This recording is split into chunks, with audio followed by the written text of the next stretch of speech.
I'm recording this a little bit late, which means we have the extra cards from Friday's card of the day to go over, but I don't want to waste any time. So we are going to kick things off with the card Solemn Vanguard revealed last Saturday, and that is the Grand Blue Premium Collection Stride White Legion Sailing Ship Bad Bounty. Wow, that is a name. This card has one skill, and it says at the end of the battle, it attacked counterblast 1 and discard 3 cards from your hand to put it into your G zone face up, and ride a grade 3 card from your drop zone as stand. Now, this is obviously a very solid skill. It gets around any matchups that are preventing you from calling a board or calling the board that you need for the matchup, so it's very strong in that sense. And additionally, because it destrides itself first, you can do some cheese with the break ride, but that doesn't really matter all that much. Currently, the best play you really have with this is to just go into a big Skull Dragon and hope for the best. But if we get any sort of on-place or on-attack grade 3s for Grand Blue that work on Vanguard, of course, we're going to start seeing some solid things come out of this. So very good stride for the clan, but not as flashy, and we won't go into it super often, but it's there. Next up is a pair of cards for Link Joker, skimming over the vanilla draw because nobody cares.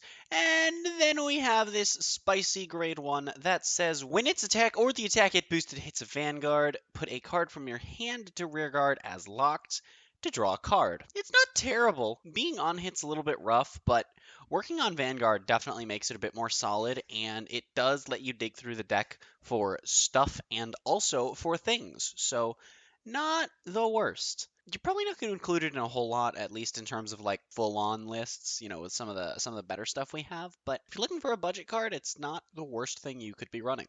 Next up, we have Knight of Loneliness Halar, and this card says, auto rearguard circle when your grade 2 unit is placed other than from hand during your turn.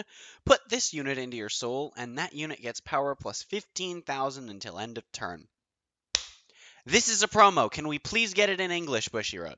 This promo is absolutely insane, and yet at the same time, I don't know if Royals need it because they have crap like Messianic and Altmile and Tarna and Belk. And you know what? Maybe we don't need this in English, but I'd still like to see it. It's a very good card, and if we do have it in English, you're probably going to want to make space for it. And if you're playing online, you're probably going to want to make space for it. So make space for it. Next up is not a new card, but a change to the text of the Grade 1 Dragon Dancer from the Blade Master package of new.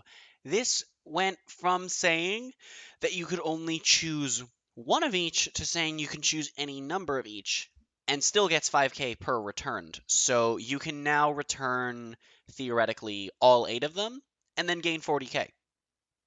That's all I'm going to say about that.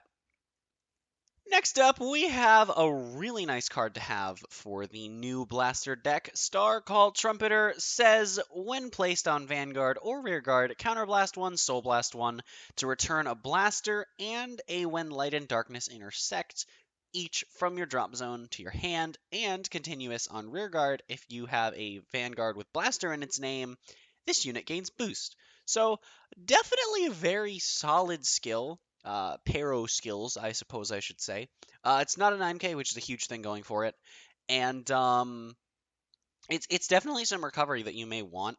My only issue specifically that I have is it does clash a little bit with one other grade 2 that the Blaster deck has, but it depends on what you want out of the deck.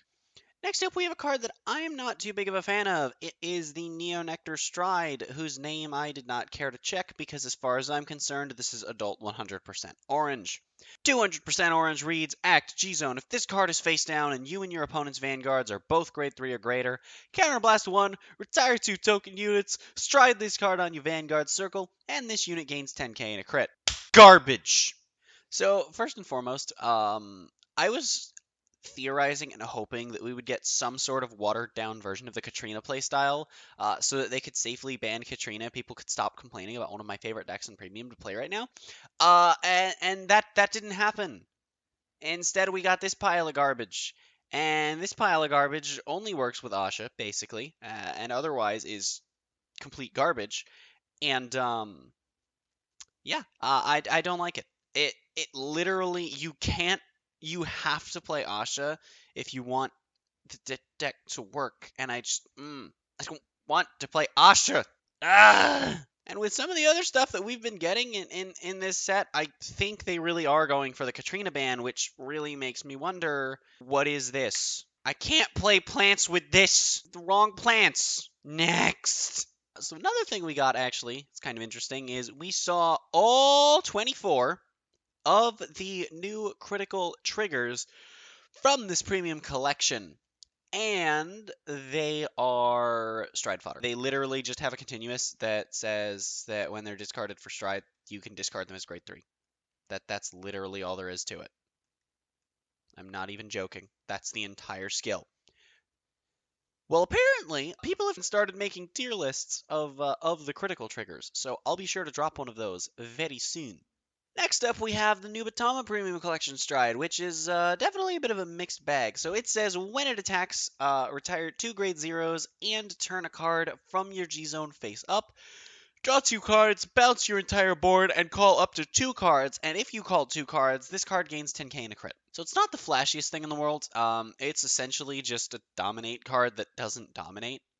Furthering my thing that dominate is just Aqua Force and Nova Grappler for dicks. But it's definitely solid. You're definitely gonna run this in the Jamio Congo deck and also the Hanzo deck, just because those decks are already running token makers, and you have triggers in every new Batama deck, so you may want to run one of this in, other stuff anyway. It's a lot of nice stuff going on, but at the same time, you don't have some of your power strides. If you're not running Jammy, you're striding this over Rene, which of course is a huge thing to potentially be losing out on in non-protect matchups. And then also, if you are playing Jammy, I mean, now you're striding this over what, a Toggle Lord if it's not a first stride? So is that even worth doing? I mean, it could be, right? Because their hand's going to be low, right? And then this has the bit of extra power, but those 2 attacks are just going to be noodles. So it's like, I don't know, we'll have to see. It's definitely something you're going to want to include at least one in basically every new Batama deck, though, because of course it's just good. It's just a matter of, will it be better than other things in the times when you're going to use it? Probably sometimes at the very least, but we'll find out. Next up, we have the Genesis Stride, which I'm gonna be honest, when I saw the art for this thing at first, I was waiting for the race to say human/astral poet, and it surprisingly doesn't. It says auto G zone when your Vanguard attacks. If your Vanguard is grade 3, specifically grade 3, by the way, no grade 4s for Genesis.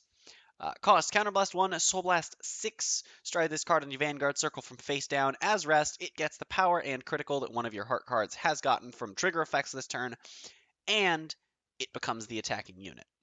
So, basically, you stride this on attack and then consume all of the triggers your Vanguard has received. It's not, like... It's not what Genesis needed, but if they have that extra counterblast and you're not respecting the fact that they can do this, yeah, they have a what 58k Vanguard coming at your face, plus Valkyrian still sitting there waiting for stand triggers. Yeah, I don't think you wanna cross this deck the wrong way. Be very careful about how much counterblast you give to Genesis from now on, because oh boy, can they snowball with a few. The next thing we got actually is not a card, but the confirmation that the thing of things is being released in English. This is a reprint set with all of the draw PGs, 60 reprinted first Vanguards, and we can assume that's what the 24 double rares and 60 commons are. 48 reprinted cards, probably all in rare. Now, we have not received information on what exactly these cards are to my knowledge, and from what I'm aware, we could get reprints from any rarity, so I'm expecting every clan to get 2 reprints, and I'm expecting it to be definitely not enough. I'm also not expecting any VRs to get reprinted, but I would imagine triple rares are on the table as well, so hit me up with that Berserk Dragon and Airmo. Please, give me those in rare, and I will take them. I want to build Kagero, damn it! Except now the Kagero deck I want to build is expensive because the Blade Master stuff got revealed, and now Blade Master's like $20. Oh, and also another thing we got was the English release date of Premium Collection 2020 revealed. It will be dropping in English on August 7th, provided no further certain things are invading our bodies enough to warrant not letting us out of our houses by then. So, that's great. Moving on, we have this nice Oracle Think Tank double rare, which is actually a pretty solid card. It says when placed, counterblast 1 and draw 2 cards, and then when it attacks, you may discard 3, and if you did, until end of turn, all of your front row units get 20,000 power, and this unit gets a critical. So it's essentially a different take on Deer, in a way. I think it's a good card. I think it's definitely a solid finisher. It's faster Deer, for sure. It's faster than Deer. You don't guarantee those crits, and it does only go on itself, though. So, I mean, of course, that comes with its risks and its trade-offs from Deer. If this gets PG'd, it's a little bit of an oof. But you do get the same amount of power to each of your columns, and you also don't have to have a full board to gain that extra 10k that would normally come from the back row. So that's pretty solid as well. One thing I'm not sure on is why this isn't a cost, because it doesn't say you may discard up to 3. So you can't just discard 1 or 2 as far as I'm aware, but you know what? Whatever. It's a solid finisher for OTT as long as you can ride it, as long as you can afford to have a Vanguard with a random name. It's probably a Battle Sister. I didn't look. Next up, we have the legend himself. That's right, your boy is back. It's Majesty Lord Blaster. Woo-hoo-hoo! I am so hyped to have this card back. And this card, much like, well, most of the things that are in this new deck, most of the new cards, I should say, is a strictly better version of his old self. He says continuous, Vanguard, Rearguard, if Blaster Blade and Blaster Dark are in your soul. This unit gets critical +1. That applies to Rearguard and Vanguard, just to be clear. Then, in addition, on Vanguard Circle only, he will also gain 5,000 power and a third drive check. Yeah, that's insane. You get to set on an 18k base, and a triple drive, and 2 crit for free with a very easy to fulfill condition, thanks to his auto of when he attacks, eat 2 of your rear guards, and you get 2 force markers. This is why Soul Saver Dragon doesn't work on rear guard and standard, guys. They've been planning for this the whole time. Like, imagine if Soul Saver worked on rear guard with this thing. You would literally, like, turn 4, just be double Soul Savering, and what's your opponent gonna do? What's your opponent gonna do? You can't run Force 2 with this deck, though, so that can be a little bit of an oof and a half, but does that really matter? I don't think it does. You never have to reride, which means that your reride can actually turn itself into rear guards with massive numbers thanks to Force Marker spam and an extra crit. I've had my hands on this for a handful of games, and it seems not to be tier 0 for sure, but it definitely looks strong. Any Protect deck is actually able to hold it back pretty easily as long as you don't get sacked really hard. So that's nice. And it also runs pretty decently into Vanquisher and Altmile. Forgot the name of Altmile for a second there. I'm just going to leave that one in completely uncut. And while I haven't personally tested the matchup, I am aware that this literally shuts Revan off if Revan uses his minus 5k skill, because that 5k is not during your turn. So if Revan uses minus 5k, you become your original power. But if he doesn't, you have a bunch of things trying to swing into an 18k base. Checkmate, Atheist. Moving on, we actually have another really interesting card coming out of the Silver Petal Dragonflame set, and it's a Dimension Police triple rare grade 3. And it says cost counterblast 1 and 3 of your front row units get power plus 10,000 until end of turn. Already looking very, very solid. It is a triple rare, but it may be a good budget option depending on how much the set is bought up. Yeah, triple rares can end up being really cheap, and of course how popular of a card he is. So that alone makes him really solid. But of course, you've got to do more if you really want to earn that triple rare slot, and do more this man does.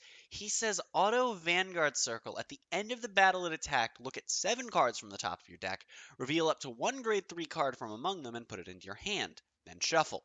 If your opponent's Vanguard is grade 3 or greater, cost, discard 2 cards from your hand, ride a grade 3 card other than himself from your hand as stands, and that unit gets power minus 10,000 and drive minus 1 for the duration of the turn. It's not a strictly better Great Dayusha, but it's probably like it's better in reality.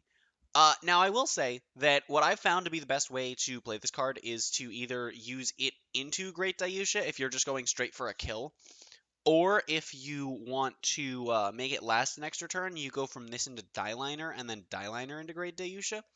So you still run this and Great Dayusha in tandem with one another, but it's just if you're picking one over the other, for both monetary and just like what they do and how they work reasons, I'm gonna have to say that this is gonna be your better option. Next up, once again, not a card, but we have the sleeves and the box that are coming in the Japanese version of the Majesty Lord Blaster deck, and my god, do these look fan-freaking-tastic. I want them. Bushiroad, please give these to me in English, but not attached to the deck so that I can buy them for less money, please. And the final pair of cards we got are a pair of Cray Elemental Double Rares, the first of which is a Grade 3 that's just absolutely looks awesome before I read its text. That's really nice art. But it says, Auto Vanguard Circle, when placed, Soul Blast 1 to look at 7, reveal up to 2 unit cards without continuous act auto abilities from among them, put them in your hand and shuffle your deck, so you can add orders, but, you know, orders are bad so far, unless you're Majesty Lord Blaster. He also, however, says, Act Vanguard Circle. If you have 4 or more rear guards without continuous act or auto abilities, Counterblast 1 to stride a Cyclone from your G zone. It does have to be from face up, which is fine because of what the grade 2 does, but yeah, this is a very insane card. Now, I will say that I do think they probably should have locked that into normal units, but I get why they didn't, because sometimes you're gonna want to hold triggers down to do that. You know what? Whatever. It's definitely a very solid skill, and if your opponent's a filthy sacker, you can actually punish them really hard with this deck because the final card we're talking about is a Grade 2 Cray Elemental that says, Act Vanguard Rearguard once per turn. If you have 4 or more vanillas, cost Counterblast 1. Search your deck for the Grade 3, write it as stand, and shuffle your deck. And if you road, you may turn a Cyclone from your G zone face up. So if your opponent is a filthy sacker, you could just say to them, hey, my guy, look at this. Write this, Counterblast 1, yeet. Alright, cool, now we're on the Grade 3. Oh look, I have another Counterblast and a face-up Cyclone. Yeet! And then they die. This package looks very solid. I think people are overhyping it with Neos, especially because Katrina and Gestiel are both probably about to die in a burning inferno of death. But, who knows? We'll see. Maybe they'll both make it out alive. And maybe this package won't matter for Katrina, which I think it won't be that big of a deal, because you don't normally have 4 tokens by this point anyway, and you'd have to run the Cray Elemental engine, which cuts off your force markers, which is actually where a lot of your pressure comes from. Whether you're running Force 1 or Force 2, it's a lot of actual pressure. So, what do I know? I'm only a slightly above average at best player, so. But anyway, that's about going to do it for this Vanguard news video. If you liked it, be sure to leave a like, and if you didn't, there's a button for that. If you press that button, please be sure to let me know down in the comments below what I could be doing better. I'll try and do better, unless I'm making issues. I don't know what I can do to help you. And on top of that, let me know your thoughts on the cards and products that we discussed today, and if you agree or disagree with me on points that I've made. If you like this kind of content, be sure to check out some other stuff on the channel. Of course, a lot of it's in a similar style of just my commentary of things. So if you like what you're seeing on the channel, go ahead, be sure to hit that subscribe button for more. And if you are subscribed and want notifications every time I upload a new video to the channel, go ahead and click that bell. And on top of that, I do have a Twitter you can go check out that I'm semi-active on, that I sometimes post when I post new videos on. So, maybe. And I will see you guys in the next Vanguard news video, or whenever you watch the video after this. I have no clue.